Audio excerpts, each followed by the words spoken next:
Never ask your buyer for their feedback or their thoughts. Welcome to Sales for Nice People. Obviously, there will be times in the sales conversation, in the process, where you need to get input from your buyer. And the typical thing that a seller then will do is go, so, what do you think? Well, when you ask that question, you are setting yourself up for a long, frustrating sales process and probably losing the deal. Why? Consider, if you ask somebody, what are your thoughts? There is literally no telling what their thoughts are going to be. Maybe their thoughts are, well, I like your style, but that tie, I would never wear that tie. Maybe their thoughts are, oh, I hope it's going to work because the economy is in the tank. Or maybe their thoughts are, I really should get my car detailed.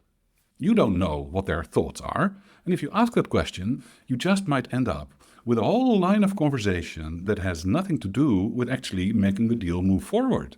So the question, what are your thoughts, is a really, really dangerous question. There is a much better option.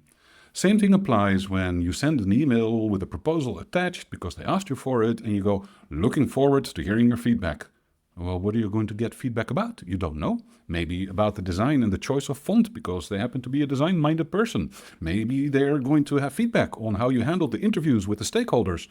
It's very wonderful, but you don't want feedback on things like that. You want to know, are you going to buy this thing or not? So by asking, what are your thoughts? What is your feedback? You are opening up a conversation that doesn't help. Instead, you want to ask your buyer about their vision. So here you are.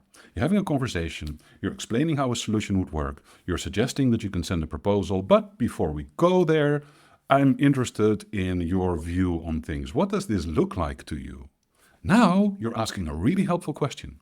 Because now you're asking your buyer to share their vision on the situation. You're asking them to give you an insight in how they perceive the problem and the solution and you being part of the solution.